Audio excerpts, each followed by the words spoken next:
fluent Japanese, though, which is pretty cool. She can speak fluent Japanese. She talks to our relatives. My grandma, she would yell at my brother and I in Japanese. But, like, God forbid she hears anyone speak Spanish, and she's like, go back to America, or go back to... Fuck. I fucked that up. Scratch that, reverse it. We'll fix it in post. And clap. Are you my lover? Are you my master? Are you my savior? Are you my devil? I am here to serve the goddess of love, the goddess of beauty, my end of days. Take me far to outer space, where I can see your face. Take me where I can die. Oh, please don't you cry. I will return.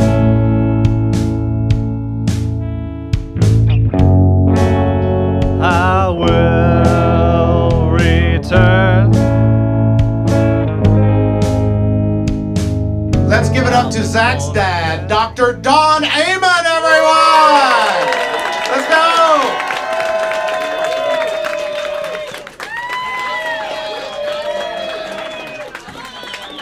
All right, boy, look at the room. Hey, I tell you what, I am a vice principal, and when I came in here, I went, oh, ag room bathroom.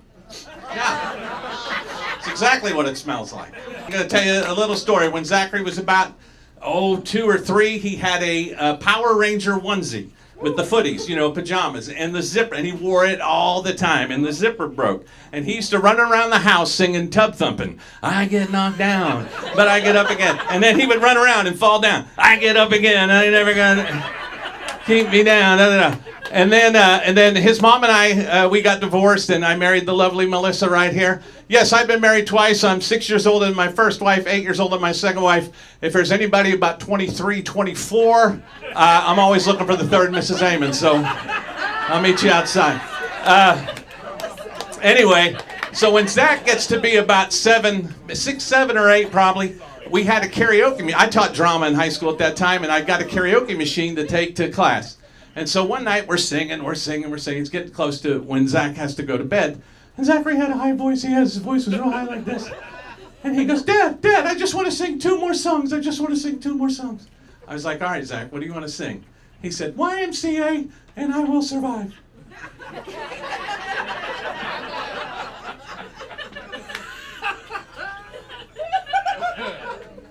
I looked at Melissa and I said, Melissa, I'm just warning you now, someday he's going to wear a fanny pack.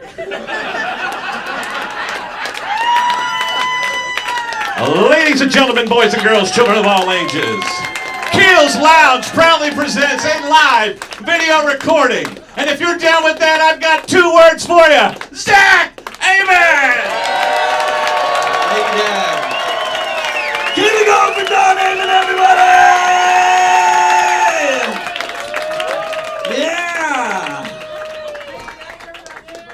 I don't even need to do this. Let's just end it there. Let's just cut the tape, Jacob. It's over. Give it up one more time with my dad, everybody. Let me know.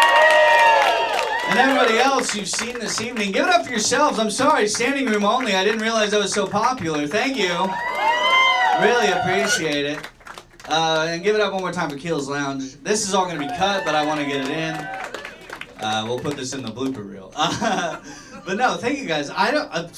I don't even want to do this. I don't want to do this at all. This is crazy. I was like, yeah, I'll do a special. I can do it. No, now I'm here, and I'm like, fuck, my dad crushed. How do I top that? I'm like, I should have taken the fanny pack off. That's the first step, but I asked everybody. I did a poll, like the election. It was like, should I wear the fanny pack? And everyone was like, if you don't, we're not coming. And I'm like, all right, I'll wear the fanny pack. So I appreciate you guys being here for that. Yes, thank you. Well, let's get into it. So you met my dad. You got to see my mom. That's it. That's the German, Italian, Japanese. That's me, right? Yeah, I'm German, Italian, Japanese. I'm the Axis powers of World War II. Combined into this guy wearing a fanny pack you see before you.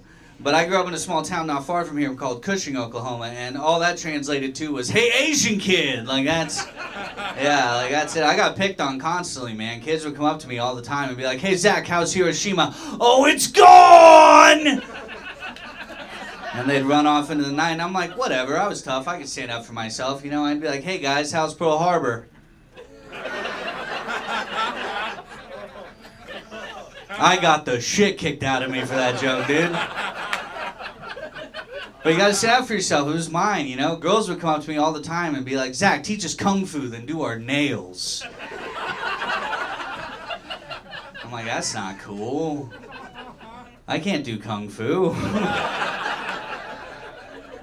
Like, sweep kicks no, acrylics yes. Ladies, I got you.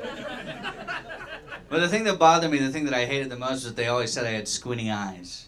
And I hated that. They would always come up to me like, "Hey, Zach, why don't you open your eyes when you talk to me, huh?" You know?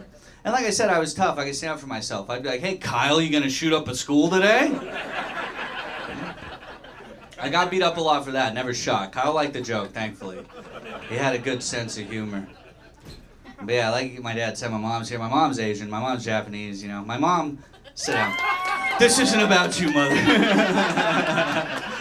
No, my mom's great. My mom is kind of funny because my mom was born in Japan but grew up her whole life here in Tulsa, Oklahoma. So I like to consider my mom a white trash Asian. That's yeah, exactly. Like my mom loves just getting wrecked on Coors Light while sitting in a pool with a cowboy hat in our head. And I'm like, "What are you doing? You've never seen a horse." And she's like, "I'm trying to be Bret Michaels." And I'm like, "That's for the old people. That's for the older people." Like, she is smart. My mom's smart. She graduated college. But, like, the only piece of advice I remember my mom teaching me was, "Zach, don't shave all your pubes because women don't like bouncing on sandpaper." And she's right. You know, I can't deny. I keep it fluffy. I gotta... Sorry for my stepmom being in the audience. You know? Family. It's very odd. But yeah, my mom being Japanese, so that means, you know, her mom's Japanese, my grandma's Japanese. She's like full, like can't say her L's Japanese, you know? You know what I mean? I try to get her to say Mission Impossible all the time. She won't do it. She's caught on to me.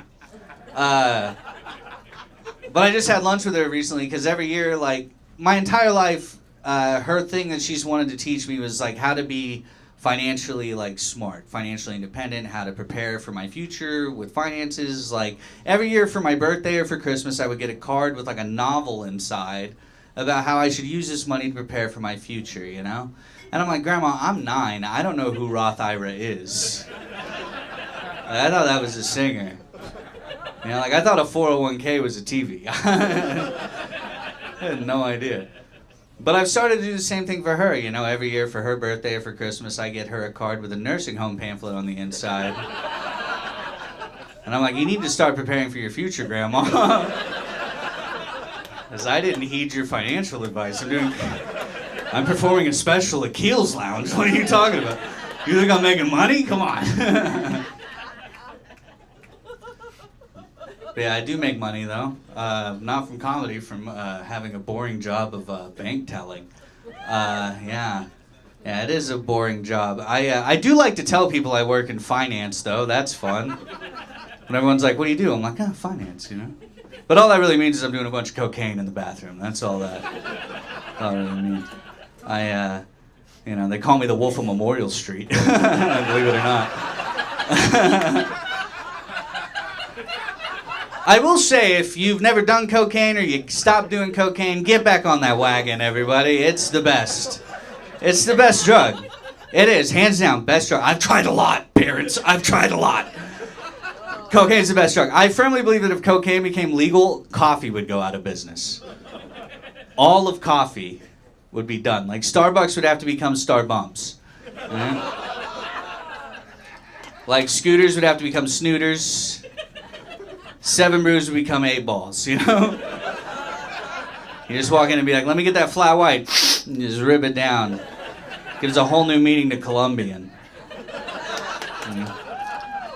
Doing cocaine has made me realize, though, that I am a lame person to do drugs with. You know, when you watch people on, like, TV or movies do cocaine, they're always out on the night on the town. They're having fun. They're partying. And I just sit in my garage and watch TikTok for 6 hours. Yeah. I had a buddy come over the other day. He was like, dude, let's do some lines. I'm like, cool, you want to watch dogs get groomed on YouTube? And he was like, why would I want to watch that? And I'm like, don't you think it's interesting that these old guys want to fuck these dogs? I think it's kind of interesting. I do love TikTok, though. My favorite thing on TikTok are the single moms dancing half naked with the kid in the back. I love these women. They're the best. They're like, look at me, I'm fun, I'm sexy. Like, yeah, I have a kid and a crippling TikTok addiction. And it's up to you to decide which red flag is worse. And I'm like, for me, it's that swastika tattoo. What have I stumbled upon? This is a crazy lane of TikTok. But there's always some douchebag in the comments that puts, that's someone's daughter.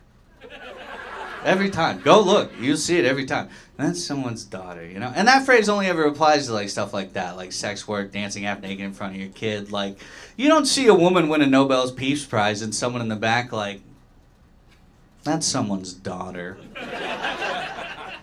Up there winning a Nobel Peace Prize. And for, like, dudes, it only applies to us for when we die. They're like, that was somebody's son. That was somebody's son who died in 9/11, you know? It's like, Jeffrey Dahmer was somebody's son. Who was also eating somebody's son. But at least he wasn't a stripper because that's someone's daughter and that's fucked up, right, ladies? Yeah, feminism. I'm one of you.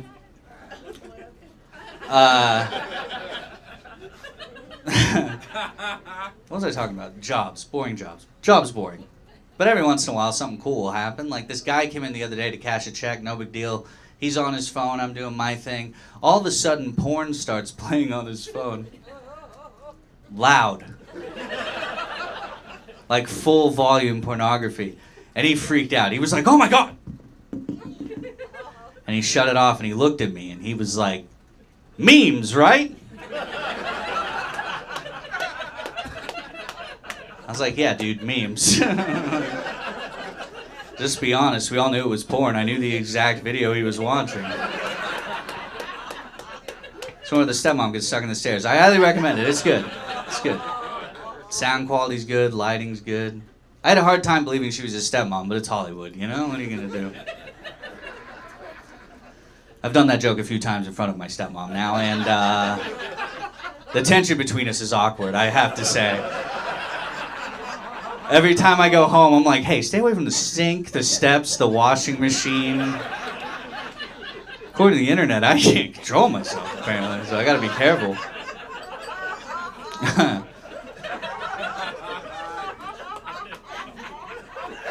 I feel like it'd be crazy to date a porn star, personally. I feel like it'd be weird, you know? She comes home from work upset one day, you're like, what's wrong, honey? And she's like, oh, they fucked me over at work today. And over and over and over and over. We couldn't get the scene right.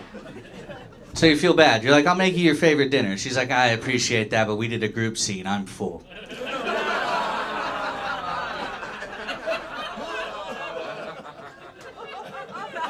You couldn't introduce her to your friends, you know? You'd be like, hey guys, this is... We know. I'm a big fan. Your video went off at the bank the other day. I'm friends with that guy. We're bros. We have a lot of the same taste. I also feel like it'd be weird to date a magician, you know? You'd just be odd. In fact, there'd be a lot of awkward things that happen. She'd be like, honey, can you get my chapstick out of my purse? She'd be like, got you. Oh, a rabbit. That's cute. Okay, thank you, sweetie. That's very funny. You said it's in the front pocket? Okay. Oh, the big tube. Where the fuck is your chapstick? Like, you would just... I feel like you'd be on edge constantly. You'd be like, honey, let's have some sex tonight. And she's like, well, I've been on my period, but hold on.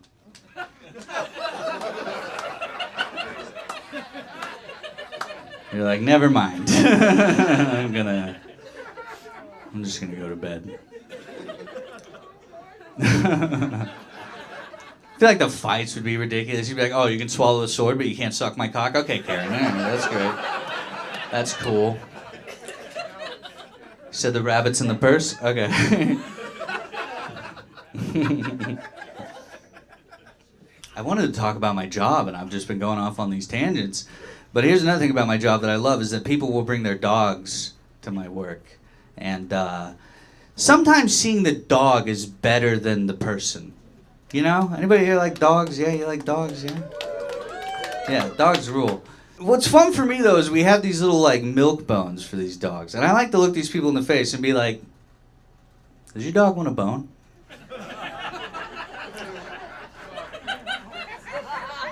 And then they look at me and they're like, does he mean the treat? And I was like, I want to bang your dog. Please, send him through. He's a dachshund. Don't go right through the tube. It'll be easy peasy. Let's go. Easy peasy. Obviously, I'm kidding. I'm a corgi guy. But yeah, it's fun. This guy came through the other day with a dog, and it was a very cute dog, super cute. And I was asking him some questions about it, and he was like, yeah, my dog's vegan. And so I called animal control. And they were like, well, is he physically assaulting the dog or verbally assaulting the dog? I'm like, no, he told me the dog's vegan. And they're like, we'll be right there. And they showed up and killed that guy. They shot him. They just shot him dead right there in the drive-thru. I was like, you guys gonna move that car, right? And they're like, no, do you want the dog? And I'm like, fuck no, get rid of that dog. I don't want that dog. You kidding me? I just didn't want it to be vegan. I don't want to take care of it. That's crazy. We have a lot of pretty ladies that'll come to my work. It's fun, you know. I like to be a little charming and notice like their hair or their nails, you know. A lot of women think guys don't notice that. We do. We just don't give a fuck. And, you know, there's this one lady that I like am particularly infatuated with, and she came in the other day and she had her like nails all done, and I was like, oh, your nails look great. I love that color. She's like, oh, thanks. My husband likes them too. I'm like, husband, have a good day, bitch. I thought we had something special. And then I meet the husband. I meet this husband. And, like, this woman looks like she was sculpted by Michelangelo himself. And her husband looks like a melted bag of cheese, you know? Like, you ever seen, like the nacho cheese? Like, it looks like that, you know? Like, he looks like a UFC fighter who just lost, like, bad, right? And I'm like, what the hell does this lady see in this guy? And then I look at his account, and I'm like, oh. There's 2 commas in that account. I'd suck his dick too. That's a lot of money. That's like, I barely have a decimal. You know, a pack of gum would bankrupt me at this point. I will say though, like, are there any parents in here? Obviously my parents are here, but like other parents. I'm not a parent. I don't have kids. I have a dog. I think dogs are better than kids, personally. That's just me. You know, everybody's like, dogs aren't better. They are better than kids, and here's why. Dogs love you unconditionally. They'll never kill you. They'll never take your money. They don't live as long. That's like a bonus. And like dogs don't, you know, dogs are the best. Like kids don't lick peanut butter off your balls willingly, you know, but your dog will. Don't smell the dog's breath, Dad. I'm not a parent, but I like to impart wisdom on parents because I know you guys love that. Non-parent telling you what to do. But if you are a parent, please teach your kids how to bank. Just the basics of banking. Just the basics. Because I can't tell you how many kids come in and they don't know what they're doing. You know, like I had this girl come in the other day. She wanted to cash a check. And she was like, I've never done this before. And I'm like, okay, no big deal. I just need your license, and I need you to sign the back of the check. She signed the entire back of the check. And I was like, no, that's not what you're supposed to do. You're only supposed to sign here. She's like, well, I've never done this. I'm like, clearly, you know, big deal. And I just feel bad because, like, I am just finessing these kids out of so much money, okay? Like, every time I'm, like, cashing a check for them and they don't know what's going on, I'm like, yeah, there's a 7% fee off the top. And then I just pocket that 7% fee. Because as far as the computer's concerned, I've done it right, okay?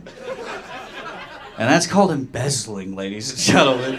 And my boss is over there. Keep your mouth shut, all right? Keep it quiet. Like I said, they don't call me the Wolf of Memorial Street for nothing, all right? There are whores on my lunch.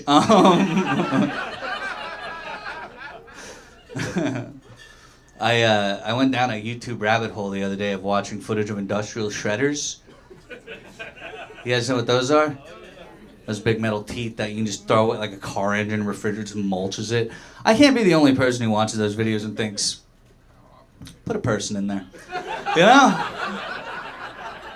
Like, put a person in there. Come on. Like, yeah, it's cool to see like a refrigerator get mulched because it seems indestructible. But put a person in there. You know? What if that became like the new death penalty? They're like, this Sunday on Netflix, we're dropping 50 murderers and 50 rapists into the pit of freedom into the teeth of Uncle Sam. Come check this event out starting at 7 Central, hosted by Rob Gronkowski and Kelly Ripa. You'd go. You'd watch. You call the boys, you call the girls, you get some pizza. You'd be like, we're going to watch people get crunched tonight. That's going to be sick. I also went down a YouTube rabbit hole of watching drag makeup tutorials. Ladies, you got to step it up. I'm not saying men can do everything better, but we're getting really close, all right? We can get pregnant now. What the fuck are you for anymore, you know? Personally, I do find trans women to be the best of both worlds. I'm like, trans women are the best of both worlds. They're usually beautiful. Not everyone's beautiful. They're usually beautiful, you know? They have boobs. Everybody likes boobs. Who likes boobs in here? Yeah, everybody likes boobs. If you ever meet someone that's like, hell no, I don't like boobs, kill that person, all right? That's a lizard person who runs the government, kill them, okay? And they have a dick, which is way more easier to navigate than a vagina. I don't know about you guys, but after a vagina, you got to take like a survey that was like, was it good for you? Would you recommend to a friend? Did you finish? You know? And with a dick, you can be like, oh my God.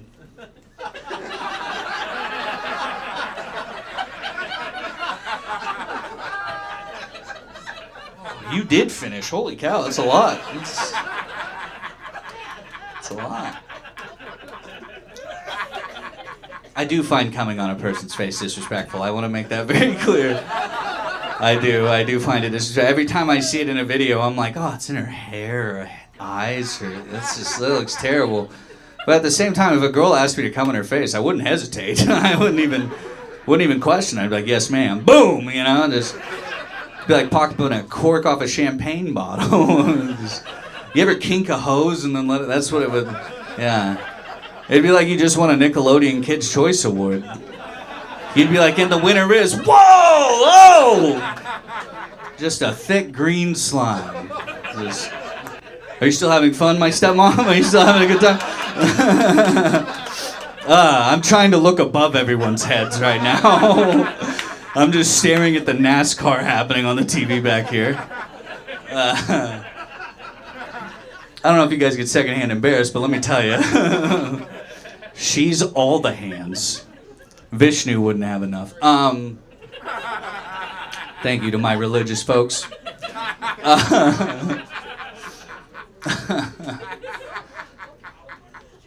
I had this epiphany the other day that I probably smoke a little too much weed.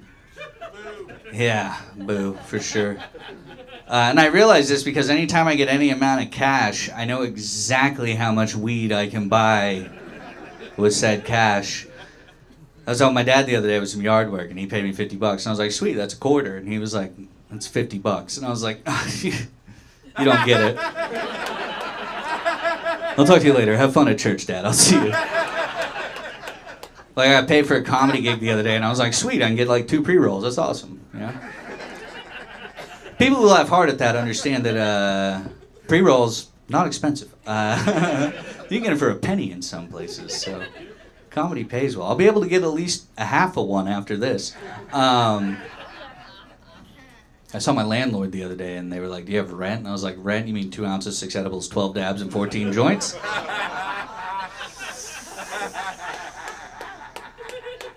No. I'm gonna be late this month, actually, again. I actually caught my brother smoking weed one time, and it was a big deal for me.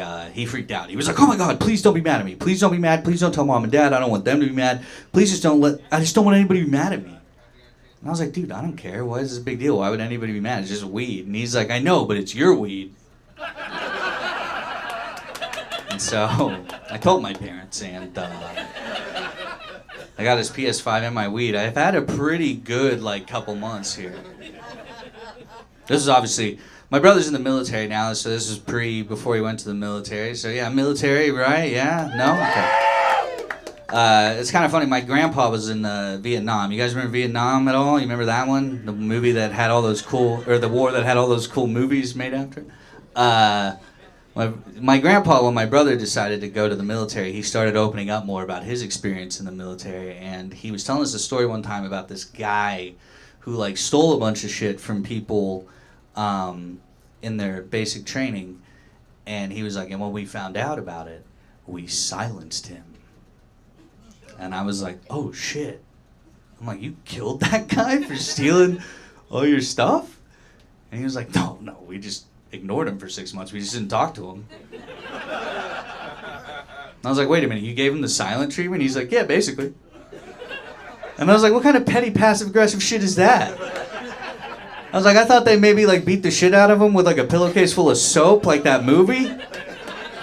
But no, they just treated him like an angry girlfriend.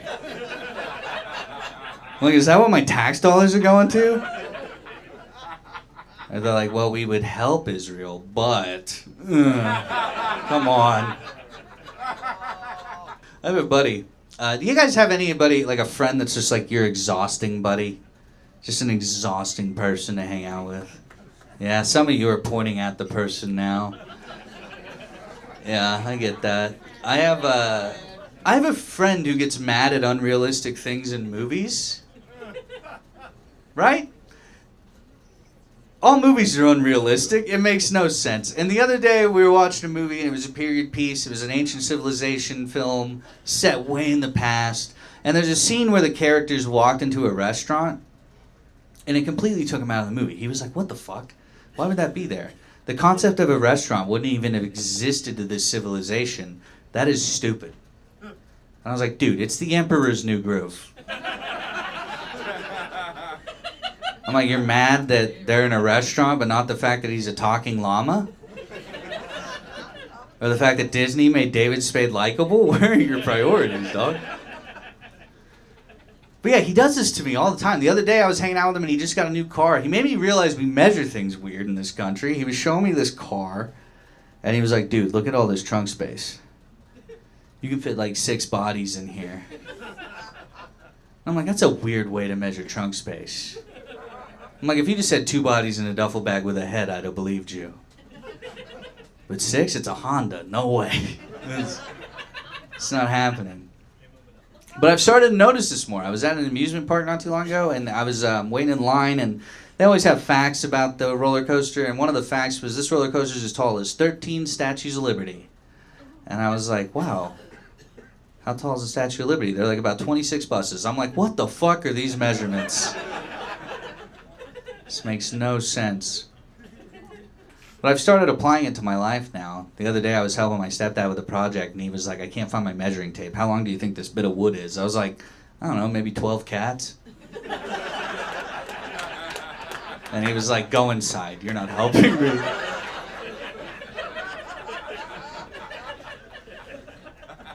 I was single for a brief moment. I was talking to ladies on the internet, and this one lady was like, Zach, how big are you down there? And I was like, about 9 Tic Tacs.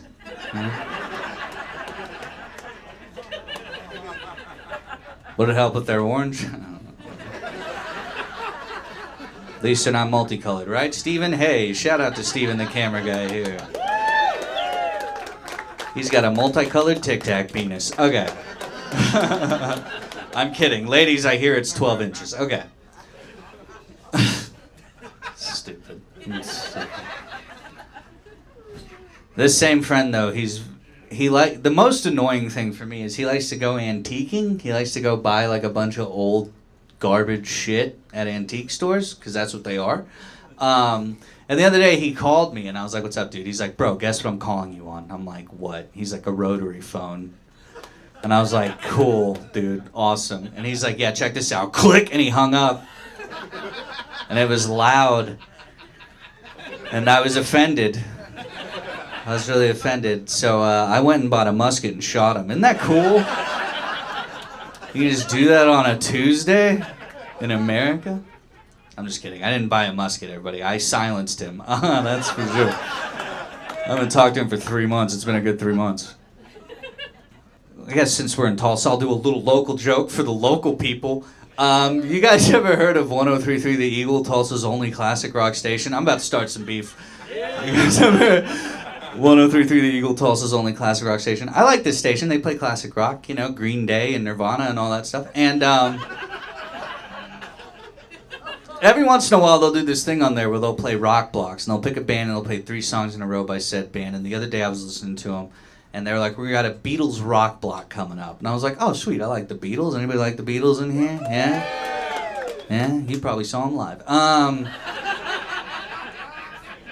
But I was like, all right, cool, the Beatles, you know? And the first song they play is Imagine by John Lennon, which is not a Beatles song.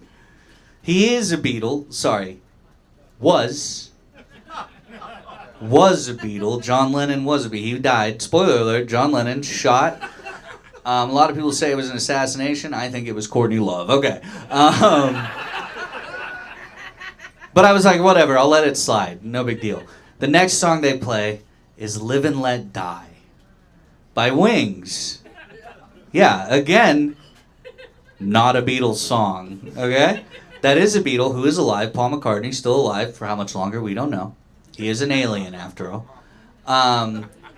So I'm like, whatever. I'm kind of pissed at this point. I'm starting to Google 103.3 The Eagle, Tulsa's only classic rock station's numbers so that I can call him and give him peace of my mind. And then the last song comes on, and the last song is Come Together. And I'm like, oh, finally, a fucking Beatles song. But it was goddamn Aerosmith's version, dude. So you can bet I called and complained. But it just went straight to voicemail, so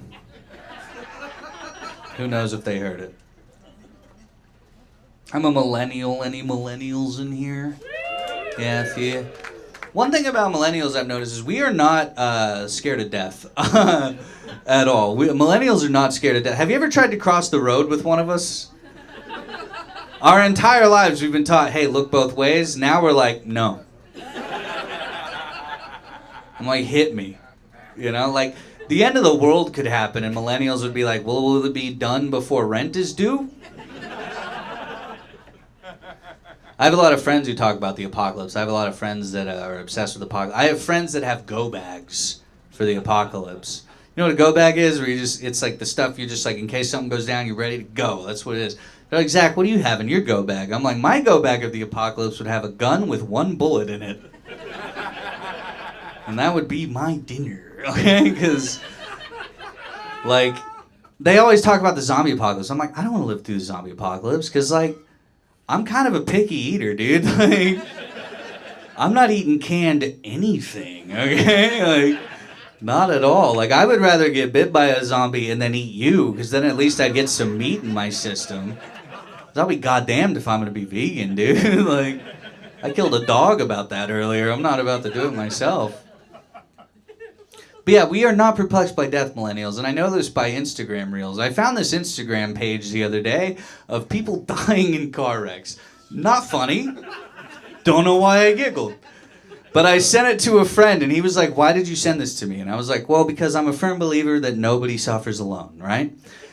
But also, you could end up one of these videos one day somehow, and when you go into the comments, someone that's whose username is Come Slut for Trump is going to comment, does this hurt the car? You know? Somebody who's like Tit Milker 69 is going to be like, haha, human go, pfft. You know, you're just going to become a big joke, you know? Someone's going to comment on the video of you dying in a car wreck whose username is Fartin' on Bitches with a D. And they're going to write, LOL, typical female driver. And you're just going to be like, I'm not a chick, dude. Fuck. The lady I ran into was, but not me. There's a lot of ladies in here, I'm sorry. You guys remember when COVID was going on? Remember that, COVID? No? Me neither. During COVID, you know, we had to be trapped in our homes, and there was a time where we didn't have to work. And during that time of not working, I decided to start watching Jeopardy. Fans of Jeopardy? Just the old people? I went on a big tear watching Jeopardy, and I realized I got really into it, like a little too hard into Jeopardy. And there was a guy I was a big fan of. His name was Mark, and Mark was going on this tear, just tearing it up, crushing it. This was my guy. I was like, he can do no wrong. He's the best. And then one day, he's beaten by this bitch named Cindy. And Cindy at this moment became my greatest enemy, okay? I was like, if I have to be trapped in this house, you're my bitch, okay? Cindy starts going on a tear. And the entire time, I'm just like, please lose, please. I'm putting parlays on websites that haven't even, like, they already know the winner. I'm losing money because I'm a retard. But I'm just like, keep going. And I just want her to lose. Every time it feels like she's going to lose, she wins. And it just pisses me off and I'm angry. And then one day, she finally loses. And I freaked out. I cheered like my team had just won the Super Bowl. I was losing my mind. And then at the end of that episode, at the end of the credits, Alex Trebek, may he rest in peace, comes back on the screen. And he goes, what you saw there tonight was Cindy's last episode. Because she died of cancer right after we got done filming this episode. And I thought, even God doesn't like that bitch. Yeah! He's on my side. Fuck you, Cindy! How dare you? He knows. Cindy sucks, dude. Yeah, the guy in the overalls looks like he's working at a dock, knows what I'm talking about.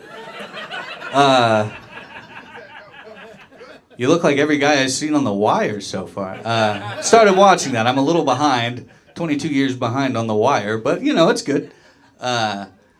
Doing this, it was a weird decision to decide to do a special. Because I've been doing comedy a little bit, a while. Too long, some might say. And, when I first started doing comedy, a lot of it was like, I want to be my generation's Chappelle. I want to be the Richard Pryor of my time. Just the best that there is. And then as time has gone on, I'm like, I just kind of want to make a living at comedy. I just kind of want to be able to live. I don't need big fame. I just want to be able to be like, hey, what's up, Chappelle?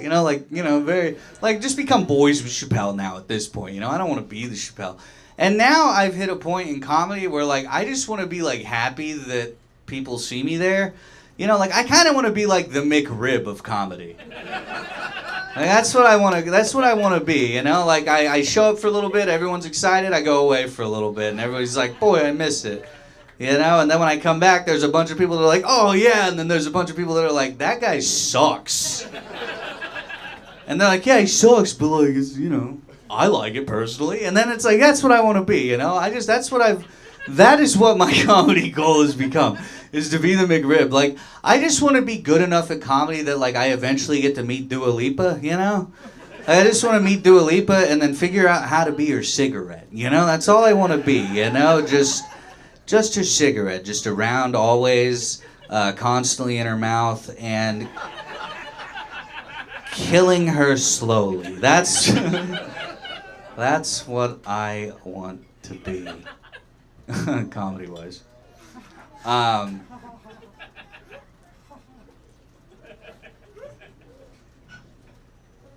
comedy's weird, man. Comedy has led me to a lot of interesting places. I'll tell you guys this story of one of my favorite comedy stories was I went and performed with Ian Fidance out in McAllister, Oklahoma. Now, if you don't know who Ian Fidance is, great comic, shout out. Name dropping, don't care. Now, McAllister, has anybody ever been there? Not like the prison route? But I did a show in McAllister, Oklahoma, and it was right after a 9-year breakup, okay? 9-year relationship, breakup, over. I was sad, devastated. I was sad because it was such a mutual breakup that I just wished it had a little bit of drama, Just a little bit, just so I wouldn't miss her as much, The one thing that I will say, though, that sucks about that breakup is she took the bidet. And guys, I used to have an immaculate asshole, okay? Like, the thing was, you could eat off of it. It was like a Buc-ee's bathroom. It was So nice. And now it just looks like a war-torn country. Like it's just debris. People are trapped. FEMA's got to get involved. The U.S. is sending a lot of money to it. You know, it looks like Gaza back there. So it was right after this breakup that I went and did this show at Mallister opening for Ian. And the first show at the end of the night, we went to this bar. And in the bar, there was a dance floor. And my friend that I asked host with me, his name's David. David was a line dancer. That was his thing. He grew up in Portland. His thing was line dancing. That's how he'd pick up chicks. And he's like, dude, I got to go cut a rug. I'm like, do your thing. I don't care. I'm sad. And so he goes out to dance, and he comes walking back with this older woman. This woman's got to be late 40s, early 50s kind of age, you know. And we're like talking. We're, just talking, bullshitting. And then at one point, this lady goes, listen, boys, I'm just going to be honest with you. Me and my boyfriend, we're hog hunters. And I was like, oh, wow, that's interesting. Like, you go hunt wild hogs? Like, that's pretty cool. And she's like, no, that means I'm going to blow you in my boyfriend's truck.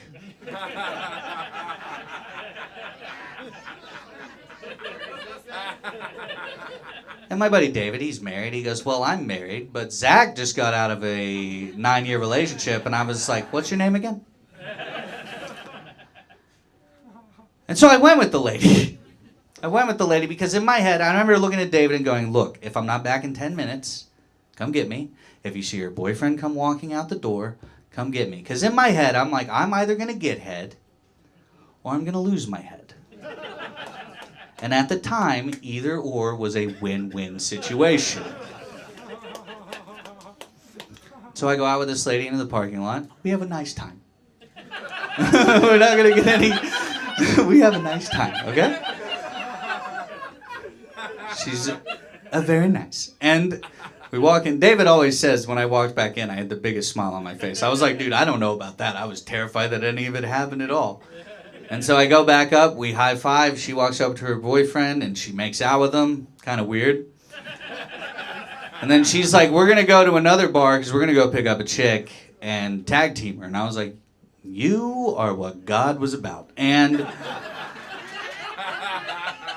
so we spent the rest of the night, David and I, just chilling at the bar, just joking with each other. And we came up with this little like pickup line that we were like, we wanted to use on girls. We were like, hey, does your boyfriend have a truck? You know, like that was the line. We were like, if we start getting in, we're like, hey, does your boyfriend have a truck? You know?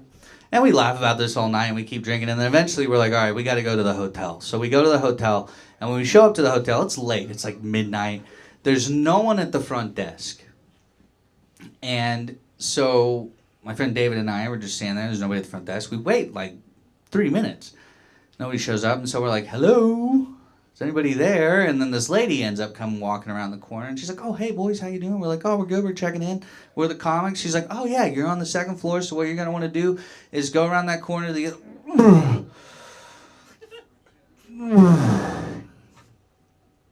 And she gagged on us.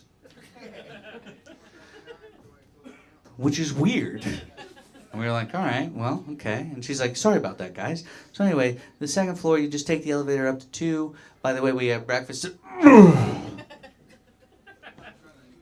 She gags again. At this point, we're like, what the fuck's going on with this girl? What's happening? And then I'm a little mischievous guy, so I'm like, God, if she pukes, this will be the best night of my life. And it was like, this will be the greatest night ever.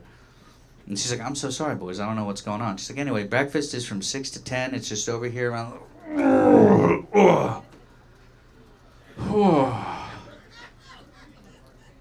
And finally, I had to look at this woman and be like, hey, does your boyfriend have a truck?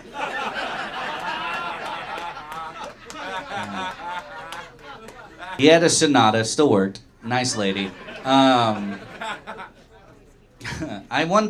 like this story a lot because it's a weird story. I one time met a guy with no legs who told me he had a penis and was very adamant that it worked. This was in college at a seminar. Just so you know what the liberal education system's going on.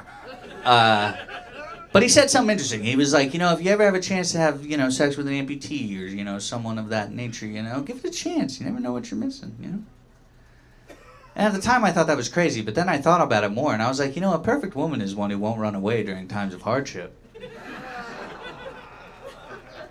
And she's even more perfect when she literally cannot run away from those hard times. He might be onto something.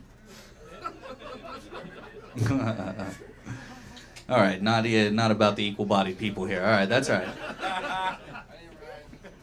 right. This will be my last thing before I get out of here. I really appreciate you guys all hanging out and being a part of this. I have a hard time with minor inconveniences in my life. Minor inconveniences. Major things, no big deal. No big deal. They could be like, oh my God, you got in a car wreck. Killed 2 people. I'm like, that's a Monday. What are you going to do?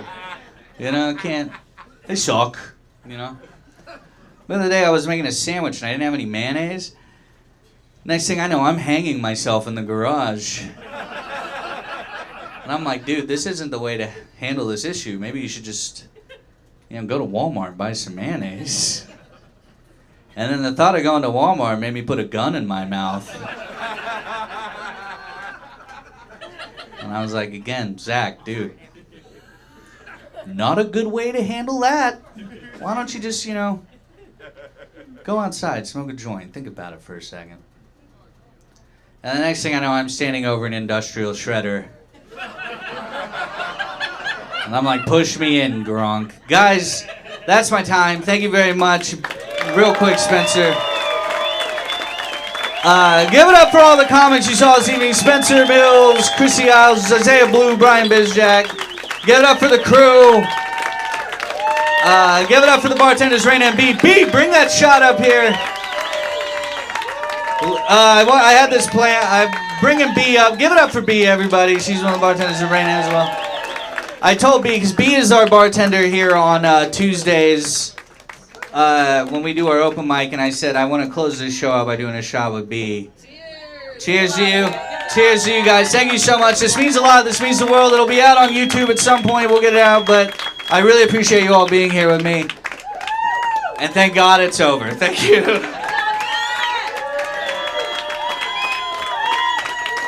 Have a good night. Get home safely. I love you all very much. And I'll see you around.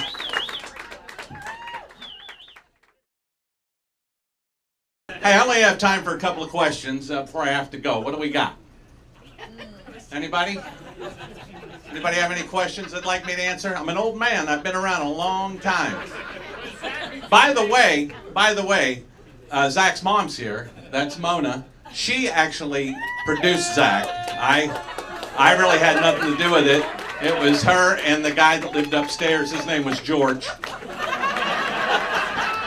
Hey, I won't tell the story, but I'm gonna tell it because she's here. George had red hair, right? So we lived in El Paso, Texas at the time, and I was supposed to go to school. I was supposed to go work at this other school it was on a Friday, and I was like, man, I really don't want to have to go over to West El Paso. You have to go around the mountain.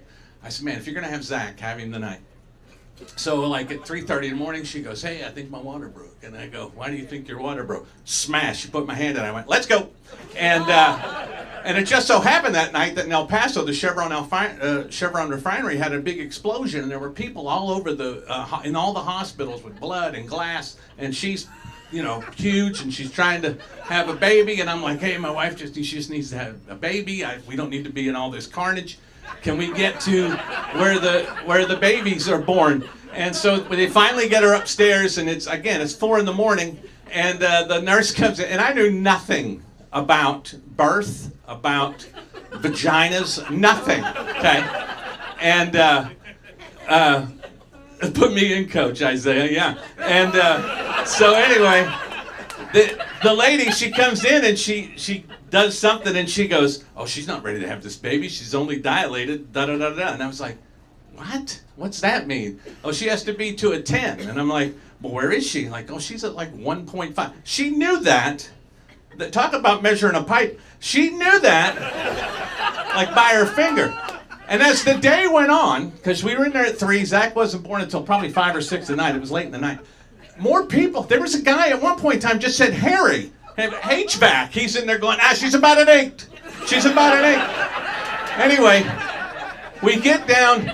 When we get finally we take her down to the thing. She's gonna have the baby, and she's like, get on Mona. She's like, I'm not getting an epidural. I'm gonna have this baby naturally. I'm going to have this baby natural, like by 8 o'clock in the morning after 4 or 5 hours. Give me the fucking epidural! Right? So now she's had the epidural. She has no feeling whatsoever down here where the baby's going to come out. And they wheel us down in this room. And Dr. Cajas was our doctor. And Dr. Cajas was the guy who spoke real low. And he breathed. So like one time we had to go to his office, and it was my favorite line, I still say it to this day. Take off your panties. That's what he said. Anyway, so we're waiting for Dr. Cajas. All true, this is a true story, I'm not making anything. So Mona can't push Zach out because she's all, numb. And I'm sitting there going, it's an acting exercise. It's an acting exercise. Isolate the lower half of your body. She's like, fuck you, it's not an acting exercise. There is a lady on top of Zach, or on top of Mona, pushing her belly, trying to get this baby out. Dr. Cajas goes, the baby's head is crowning. Would you like to come see? And so I said, yeah, sure. So I walk around and I go, hey, Moan, there's a baby's head right there. And it's got red hair. And all the nurses were like, what, it doesn't have red hair. I go, shut up, I'm just messing with her. So that's how bullet-headed Zach came into this world right there. I wasn't even going to tell that story.